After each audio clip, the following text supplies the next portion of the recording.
Olá pessoal, tudo bem? Eu sou Valdir de Souza, estou de volta com mais um vídeo, a 8ª parte do livro Pense e Enriqueça de Napoleão Hill. Persistência.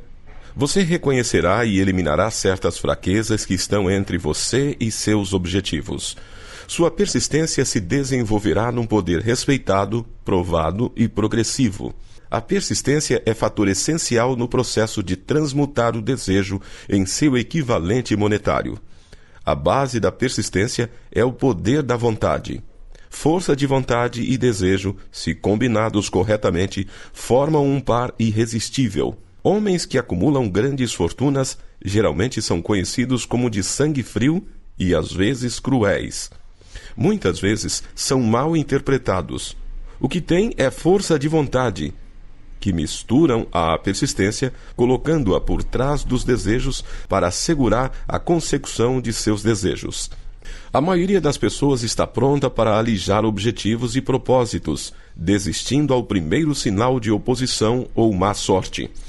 Alguns continuam, apesar de toda a oposição, até a meta. Pode não ter significado heróico a palavra persistência, mas essa qualidade está para o caráter do homem, como o carvão está para o aço. A construção de uma fortuna geralmente envolve a aplicação dos 13 princípios dessa filosofia. Esses princípios devem ser entendidos e aplicados com persistência por todos os que acumulam dinheiro. Desejo fraco produz resultados fracos. Se você está acompanhando o livro com a intenção de aplicar o conhecimento que oferece, seu primeiro teste de persistência será quando começar a seguir os 6 passos descritos no 2º capítulo, a não ser que você seja um dos 2 em 100, que já tem objetivo definido e na mira e plano definido para alcançá-lo, poderá ler as instruções, depois continuar com a rotina diária sem jamais seguir as instruções. Falta de persistência é uma das causas principais do fracasso. Além disso, a experiência com milhares de pessoas provou que a falta de persistência é fraqueza comum à maioria dos homens.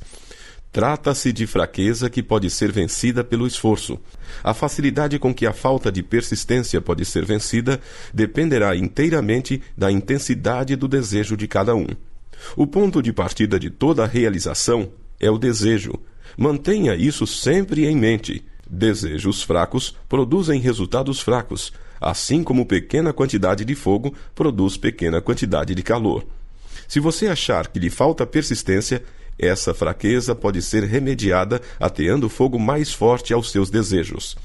Continue a ler ou a ouvir até o fim, depois volte ao capítulo do desejo e comece imediatamente a seguir as instruções dadas com relação aos 6 passos. O interesse com que seguir as instruções indicará claramente quanto ou quão pouco você realmente deseja acumular dinheiro. Se achar indiferente, pode estar certo de não ter adquirido ainda a consciência do dinheiro, que deve possuir antes de ter certeza de poder acumular fortuna. Fortunas gravitam em torno aos homens cujas mentes foram preparadas para atraí-las com a mesma certeza da água que se dirige para o oceano.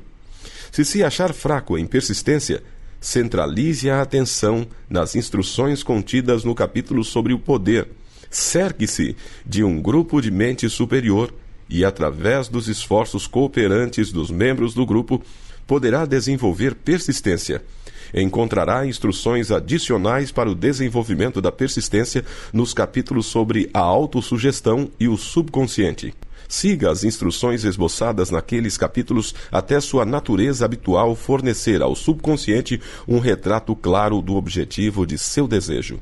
Desse ponto em diante, você não será prejudicado pela falta de persistência. O subconsciente trabalha continuamente enquanto você está acordado e enquanto dorme. A magia da consciência do dinheiro.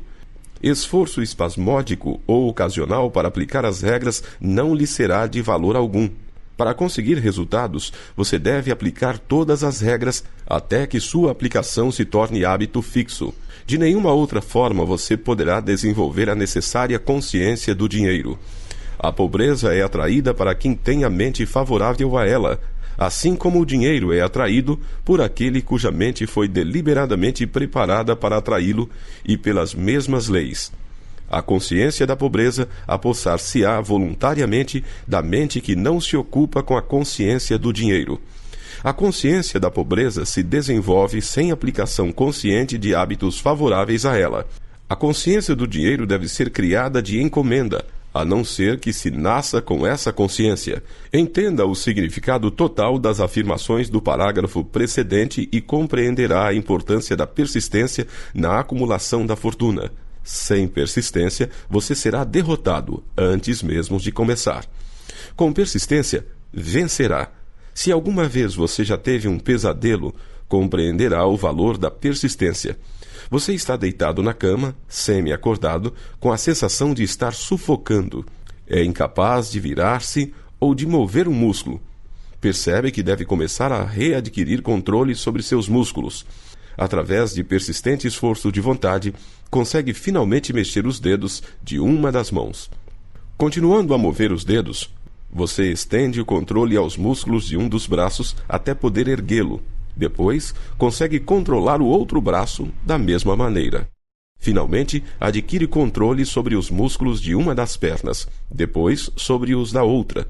Então, num supremo espaço de vontade, readquire completo controle do sistema muscular e safa-se do pesadelo. A dificuldade foi superada passo a passo. Você tem um guia oculto. Você pode achar necessário safar-se de uma inércia mental por um processo semelhante, movendo-se lentamente a princípio, aumentando a velocidade depois, até adquirir controle total sobre a vontade. Seja persistente por mais vagarosamente que se mova no começo. Com a persistência virá o sucesso. Se escolher seu grupo de mente superior com cuidado, terá nele pelo menos uma pessoa que o ajude a desenvolver a persistência. Alguns homens que acumularam grandes fortunas fizeram-no por necessidade. Desenvolveram o hábito da persistência por terem sido tão perseguidos pelas circunstâncias que tiveram de se tornar persistentes. Os que cultivam o hábito da persistência parecem gozar de um seguro contra o fracasso. Não importa quantas vezes sejam derrotados, chegam no final ao topo da escada. Às vezes, parece haver um guia oculto, cujo dever é testar os homens através de todas as espécies de experiências desanimadoras. Aqueles que se reerguem após a derrota e continuam tentando alcançam, e o mundo aplaude. Viva! Sabia que você seria capaz. O guia oculto não permite que ninguém consiga grandes realizações sem passar o teste da persistência. Os que não conseguirem vencê-lo simplesmente não passam no exame. Os que conseguirem vencê-lo são generosamente recompensados por sua persistência. Alcançam como compensação qualquer meta que perseguem. E isso não é tudo. Percebem algo infinitamente mais importante que a compensação material, o conhecimento de que toda derrota traz consigo a semente de uma vantagem equivalente. Derrota, condição temporária. Há exceções a essa regra. Algumas pessoas conhecem, por experiência, a solidez da persistência. São os que só aceitaram a derrota como algo temporário. São aqueles cujos desejos são postos em evidência com tal persistência que a derrota, no fim, se transforma em vitória. Nós que estamos nas linhas secundárias da vida, vemos o número assustadoramente grande dos que são derrotados para nunca mais se reerguerem. Vemos os poucos que aceitam o castigo da derrota como impulso para um esforço maior. Esses, felizmente, nunca aprendem a aceitar a marcha a ré da vida. Mas o que não vemos, o que na maioria de nós nem sequer suspeita que existe, é o poder silencioso, porém irresistível, que vem salvar os que continuam lutando, mesmo em face da adversidade. Se falarmos nesse poder, poderemos chamá-lo de persistência e ficar nisso. Uma coisa todos nós sabemos. Se não se possuir persistência, não se alcança sucesso valioso em nenhuma profissão. Ao escrever essas linhas, ergo os olhos do meu trabalho e vejo diante de mim, a menos de um quarteirão, a grande e misteriosa Broadway, cemitério de esperanças mortas e antessala da oportunidade. Do mundo inteiro, vem gente a Broadway à cata de fama, fortuna, poder, amor ou o que quer que os seres humanos chamem de sucesso. Uma vez ou outra, alguém se destaca da longa procissão de aspirantes e o mundo ouve dizer que mais um dominou a Broadway. Mas a Broadway não é fácil ou rapidamente conquistável. Ela só reconhece talento, aceita o gênio, recompensa em dinheiro depois que a pessoa se recusa a desistir. Sabemos então que descobriu o segredo de como conquistar a Broadway. O segredo está sempre inseparavelmente ligado a uma palavra: persistência. O segredo é contado na luta de Fannie Hurst, cuja persistência conquistou a grande Estrada Branca. Chegou a Nova York em 1915 para converter-se seus escritos em riquezas. A conversão não chegou logo, mas chegou. Durante 4 anos, ela conheceu os caminhos secundários de Nova York em experiências de primeira mão. Passava os dias trabalhando e as noites esperando. Quando a esperança se tornou fraca, ela não disse: "Está bem, Broadway, você ganhou." Mas sim: "Está bem, Broadway, você pode bater alguns, mas não a mim. Vou forçá-la a desistir." Um editor de Surrey Evening Post enviou-lhe 36 cartões de recusa antes que ela conseguisse quebrar o gelo e ter um conto aceito. O escritor médio, como o médio em qualquer setor da vida, teria desistido da tarefa ao chegar o primeiro cartão de recusa. Ela, porém, martelou as calçadas durante 4 anos porque estava determinada a vencer. Depois chegou a recompensa. Quebrara-se o encanto. O guia oculto testara Fannie Hurst e ela aguentara firme. Daí em diante, editores abriram caminho à sua porta. O dinheiro chegou com tal rapidez que ela mal tinha tempo de contá-lo. Logo foi descoberta pelo pessoal do cinema e então o dinheiro não veio mais como troco miúdo, mas como inundação. Eis uma descrição sumária do que a persistência é capaz de alcançar. Fannie Hurst não é nenhuma exceção. Onde quer que homens e mulheres acumulem grandes riquezas, esteja certo de que primeiro adquiriram persistência. A Broadway dará uma xícara de café e um sanduíche a qualquer mendigo, mas exige persistência dos que procuram grandes prêmios. Kate Smith dirá amém ao ler isso. Cantou durante anos sem dinheiro e sem preço, diante de qualquer microfone que pudesse alcançar. A Broadway lhe disse: venha conquistar o que quer, se aguentar. Ela aguentou até que num dia feliz a Broadway se cansou e disse: que adianta? Você não percebe quando é derrotada. Por isso, diga seu preço e comece a trabalhar de verdade. A senhorita Smith estabeleceu o preço. Era bem alto. Qualquer um pode aprender a persistência. A persistência é um estado de espírito, portanto, pode ser cultivada. Como todos os estados de espírito, baseia-se a persistência em causas definidas, entre as quais temos: 1. Propósito definido. Saber o que se deseja é o primeiro e talvez o passo mais importante para o desenvolvimento da persistência.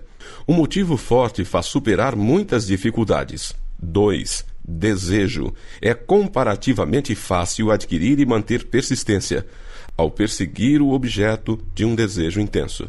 Desejo. É comparativamente fácil adquirir e manter persistência ao perseguir o objeto de um desejo intenso. 3. Autoconfiança. Acreditar na própria capacidade de realizar um plano anima a seguir o plano até o fim, com persistência. A autoconfiança pode ser desenvolvida pelo princípio descrito no capítulo da autossugestão. 4. Planos definidos. Planos organizados, mesmo que sejam fracos e inteiramente impraticáveis, estimulam a persistência. 5. Conhecimento preciso. Saber que nossos planos são sólidos, baseados na experiência ou na observação, encoraja a persistência. Adivinhação em vez de conhecimentos destrói a persistência. 6. Cooperação. Simpatia. Compreensão harmoniosa com outros tendem a desenvolver a persistência. 7. Força de vontade.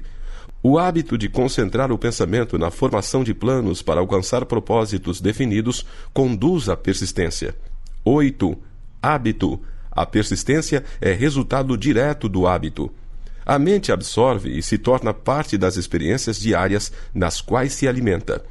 O medo, o pior de todos os inimigos, pode ser eficazmente curado pela repetição forçada de atos de coragem. Todos os que na guerra entraram em serviço ativo sabem disso. Inventário da persistência. Em 8 itens, antes de abandonar o assunto da persistência, faça um auto-inventário determinando o que lhe falta, se é que lhe falta, nesse setor de tão essencial qualidade. Meça-se corajosamente, ponto por ponto, e veja quantos dos 8 fatores de persistência lhe faltam. A análise pode levar a descobertas que lhe darão novo poder sobre si mesmo. Aqui encontrará os verdadeiros inimigos que se colocam entre você e realizações de valor. Encontrará não só os sintomas indicativos da persistência fraca, como também as causas subconscientes profundamente arraigadas dessa fraqueza. Estude cuidadosamente a lista e encare-as com coragem se realmente deseja saber quem é e o que é capaz de realizar. São essas as fraquezas que devem ser vencidas por todos aqueles que acumulam riquezas. 1. Fracasso em reconhecer e definir com clareza exatamente o que se deseja. 2. Procrastinação, com ou sem causa, geralmente apoiada em um batalhão de álibis e desculpas. 3. Falta de interesse em adquirir conhecimentos especializados. 4. Indecisão, hábito de eximir-se de responsabilidades em todas as ocasiões, em vez de enfrentar os assuntos corajosamente, também com apoio de álibis. 5. O hábito de depender de álibis, em vez de criar planos definidos para a solução dos problemas. 6. Autossatisfação. Há pouco remédio para essa doença e nenhuma esperança para os que dela sofrem. 7. Indiferença, geralmente refletida na prontidão com que se entra em acordo em vez de enfrentar a oposição e combatê-la. 8. O hábito de culpar outros pelos próprios erros e aceitar circunstâncias desfavoráveis como inevitáveis. 9. Fraqueza de desejo, devido à negligência na escolha de motivos que impelem a ação. 10. Vontade, avidez mesmo de fugir ao primeiro sinal de derrota, baseada em um ou mais dos seus temores básicos. 11. Falta de planos organizados por escrito onde possam ser analisados. 12. O hábito de não mudar ideias ou de agarrar uma oportunidade quando ela se apresenta. 13. Ansiar em vez de desejar. 14. O hábito de aceitar a pobreza em vez de procurar riquezas, ausência geral de ambição de ser, fazer e possuir. 15. Procurar os atalhos para a riqueza, tentar receber sem dar o justo equivalente, geralmente isso se reflete com o hábito de jogar à espera de grandes negócios. 16. Medo à crítica, fracasso em criar planos e pô-los em ação pelo que os outros possam pensar, fazer ou dizer. Esse inimigo encabeça a lista porque geralmente existe no subconsciente onde sua presença não é reconhecida. Veja os 6 temores básicos dos capítulos anteriores. Qualquer um pode criticar. Examinemos alguns sintomas do medo à crítica. A maioria das pessoas permite que parentes, amigos e o público em geral os influencie a tal ponto que não podem viver suas próprias vidas de medo das críticas. Inúmeras pessoas cometem erros no casamento, aguentam firme e atravessam a vida desencantadas e infelizes por temerem as críticas que poderiam vir se corrigissem o erro. Todos os que sentiram essa forma de medo conhecem os danos irreparáveis que produz, destruindo a ambição e o desejo de realizar. Milhões de pessoas deixam de adquirir instrução tardia após terem parado de estudar por temerem as críticas. Inúmeros homens e mulheres, tanto jovens como velhos, deixam que parentes lhe estraguem a vida em nome do dever por temerem críticas. O dever não requer que alguma pessoa se sujeite à destruição de suas ambições pessoais e do direito de viver a própria vida de maneira que quiser. As pessoas se recusam a arriscar-se nos negócios por temerem as críticas que podem surgir se falharem. O medo à crítica, em tais casos, é mais forte que o desejo de sucesso. Muita gente se recusa a um alto objetivo ou deixa de escolher uma carreira por temer a crítica de parentes e amigos que possam dizer: "Não tenha metas tão altas, vão pensar que você é louco." Quando Andrew Carnegie sugeriu que eu dedicasse 20 anos à organização de uma filosofia de realização individual, meu primeiro impulso de pensamento foi o do medo. Medo do que as pessoas pudessem dizer. A sugestão deu-me um objetivo bem mais fora de proporção do que tudo o que até então concebera. Rápido como um raio, meu espírito começou a criar álibis e desculpas, todas reconhecíveis pelo temor inerente de críticas. Algo dentro de mim dizia: você não pode fazê-lo. A tarefa é grande demais e exige tempo demais. O que pensarão os parentes? Como é que você vai ganhar a vida? Ninguém organizou jamais uma filosofia de sucesso. Com que direito você crê fazê-lo? Quem é você, na verdade, para ter tão alto objetivo? Lembre-se de sua origem humilde. O que sabe sobre filosofia? Vão pensar que você é louco? E pensaram mesmo. Por que é que ninguém fez isso antes? Essas e muitas outras perguntas vieram-me à mente, exigindo a atenção. Parecia que o mundo inteiro voltara a atenção para mim de repente, com o propósito de ridicularizar-me para que eu desistisse do desejo de realizar a sugestão de Carnegie. Tive uma ótima oportunidade, nessa ocasião, de matar toda a ambição antes que essa pudesse dominar-me.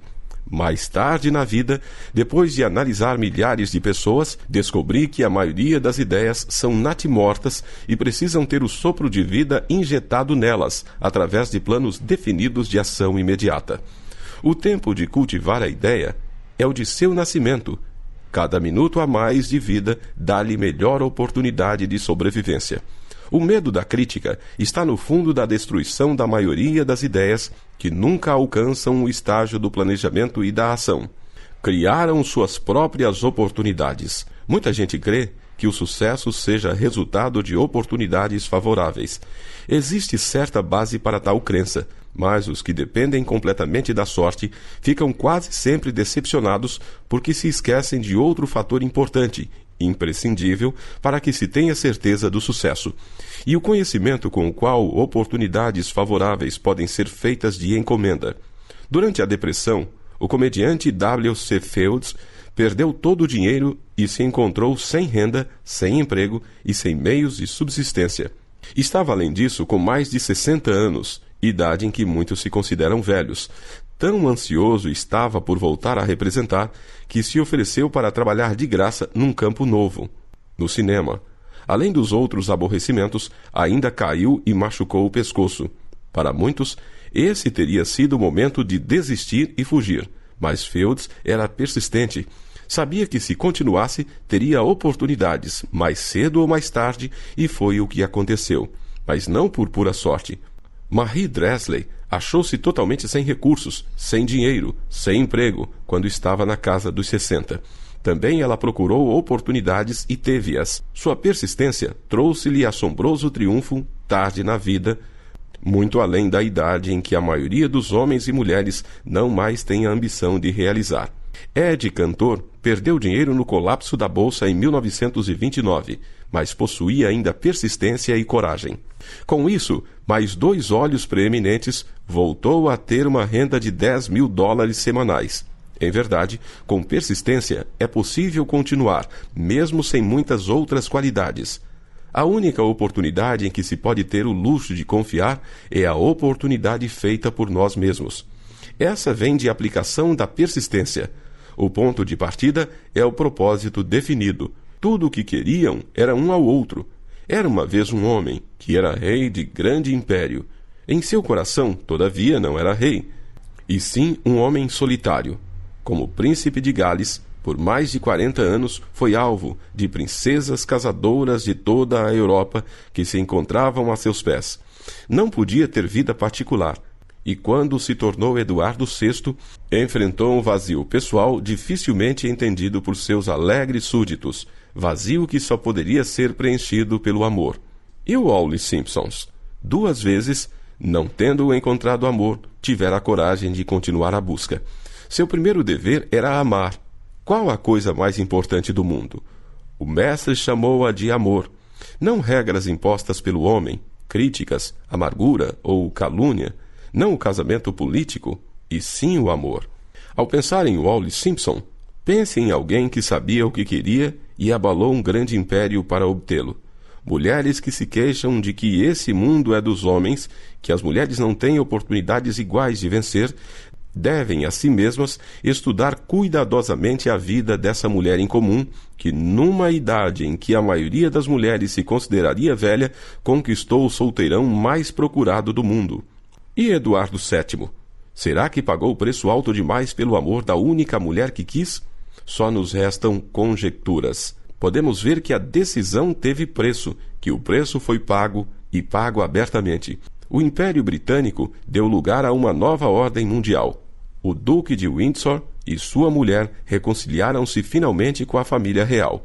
Sua história de amor, de persistência, de um preço pago e amor triunfante parece pertencer à época longínqua, mas devemos lembrar-nos de que os dois procuraram o maior tesouro do mundo e exigiram-no. Examine as primeiras 100 pessoas que encontrar. Pergunte-lhes o que mais querem na vida, e 98 não serão capazes de dizê-lo. Se os apertar por respostas, alguns dirão segurança, muitos dirão dinheiro, outros felicidade, outros ainda fama e poder.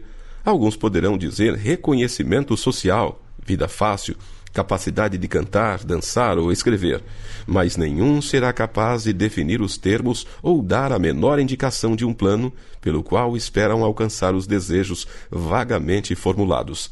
Riquezas não reagem a desejos, só reagem a planos definidos, apoiados em desejos definidos, através de constante persistência. 4 passos para a persistência. Há 4 passos simples que conduzem ao hábito da persistência.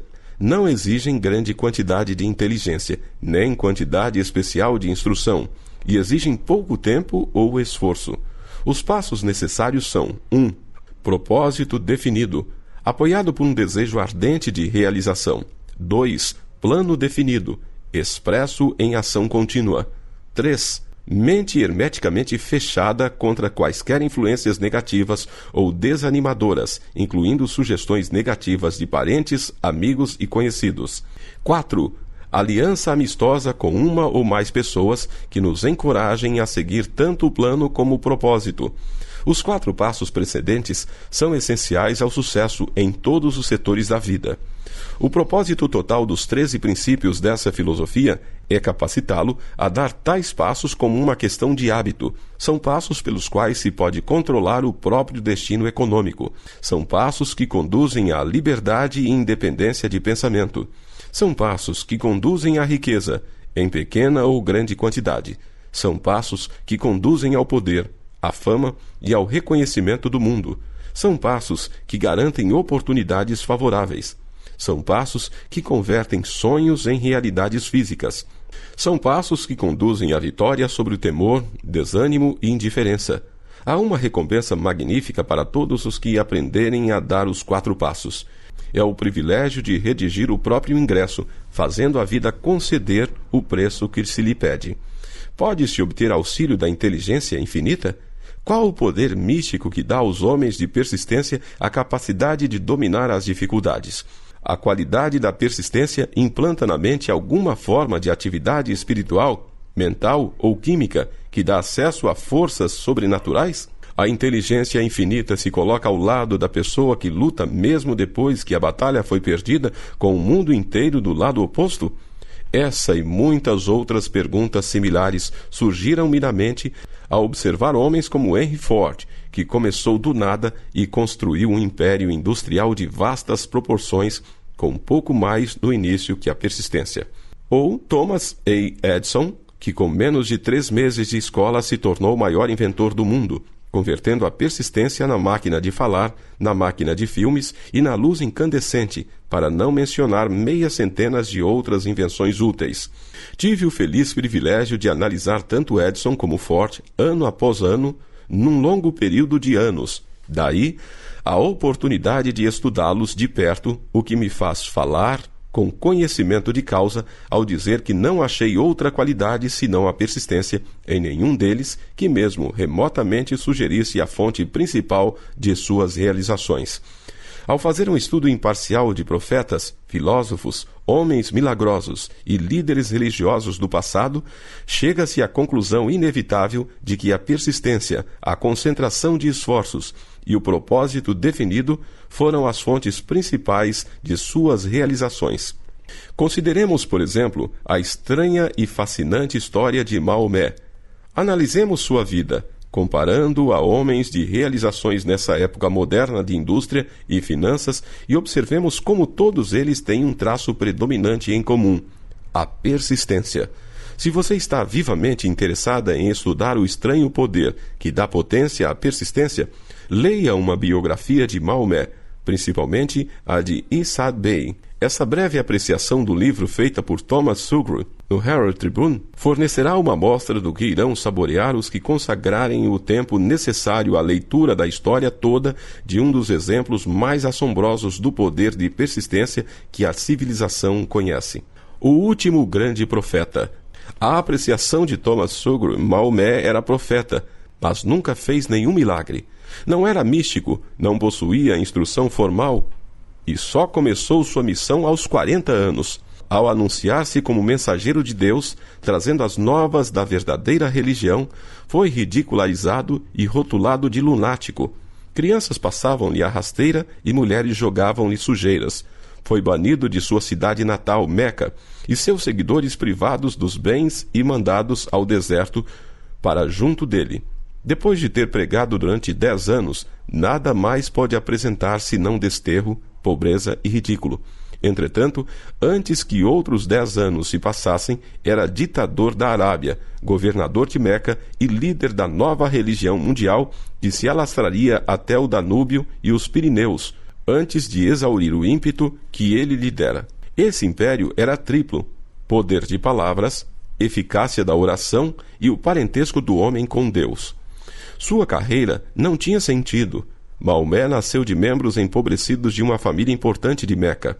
Meca é a encruzilhada do mundo, abrigo da pedra mágica chamada de Caaba, grande cidade do comércio de todas as rotas comerciais, por ser anti-higiênica. Mandava suas crianças para o deserto para serem criados pelos beduínos. Maomé foi assim criado, sugando forças e saúde do leite de mães nômades. Pastor de ovelhas, logo foi contratado por rica viúva como líder de suas caravanas. Viajou por todo o mundo oriental. Falou a muitos homens de diversos credos, observando o declínio do cristianismo em seitas belicosas. Quando completou 28 anos, Khadija, a viúva, viu-o com bons olhos e se casou com ele. O pai dela teria objetado a tal casamento, por isso ela o embebedou e segurou-o enquanto ele dava a bênção paterna. Nos 12 anos seguintes, Maomé viveu como comerciante rico, respeitado e muito sagaz. Depois começou a vaguear pelo deserto, retornando um dia com o primeiro verso do Corão, e disse a Khadija que o arcanjo Gabriel lhe aparecera, dizendo que ele cabia ser mensageiro de Deus. O Corão, a palavra revelada por Deus, era o que mais se assemelhava a um milagre na vida de Maomé. Nunca fora poeta, não possuía o dom da palavra. Contudo, os versos do Corão, quando os recebia e os recitava aos fiéis, eram melhores que quaisquer versos produzidos pelos poetas profissionais das tribos. Isso, para os árabes, era um milagre. Para eles, o dom da palavra era o maior dom e o poeta todo-poderoso. Além disso, o Corão dizia que todos os homens eram iguais perante Deus e que o mundo deveria ser um Estado democrático, o Islã. Foi essa a heresia política, mais o desejo de Maomé de destruir os 360 ídolos do pátio da Caaba, que causaram seu banimento. Os ídolos traziam as tribos do deserto a Meca, o que significava negócios. Por isso, os comerciantes de Meca, os capitalistas, dos quais Maomé fizera parte, caíram sobre ele. Retirou-se então para o deserto e proclamou a soberania sobre o mundo. A ascensão do Islã começou. Do deserto veio a chama que não mais se extinguiria. Um exército democrático, lutando como uma unidade só e preparado a morrer sem pestanejar. Maomé convidara judeus e cristãos a unir-se a ele, pois não estava criando uma nova religião. Chamava todos os que acreditavam no único Deus para que se unissem numa única fé. Tivessem os judeus e cristãos aceito seu convite, o Islã teria conquistado o mundo. Não o fizeram. Nem sequer aceitaram a inovação de Maomé de uma guerra mais humana. Quando os exércitos do profeta entraram em Jerusalém, ninguém foi morto por causa da fé professada. Séculos depois, quando os cruzados entraram na cidade, nenhum homem, mulher ou criança muçulmana foi poupada. Os cristãos só aceitaram uma ideia muçulmana: o lugar de estudo, a universidade. Pontos a fixar. A persistência transforma o caráter como o carbono modifica o ferro quebradiço em aço invencível. Com persistência, você desenvolverá um consciente mágico de consciência de dinheiro, enquanto o subconsciente está em atividade constante para obter-lhe o dinheiro que deseja. Um inventário de persistência em 8 itens mostra-lhe onde criar persistência dentro de si mesmo. 8 áreas de treinamento especial fornecem alvos precisos para a sua persistência. Gente como Fannie Hurst, Kate Smith, W.C. Fields dão-nos verdadeiras lições sobre o valor da persistência. Maomé e outros nos mostram como a persistência muda o curso da história. 4 passos simples conduzem ao hábito da persistência, quebrando também quaisquer influências negativas ou desanimadoras que possam tê-lo afetado até agora. Observe onde as coisas vão mal. Verá como o mal acaba indo embora.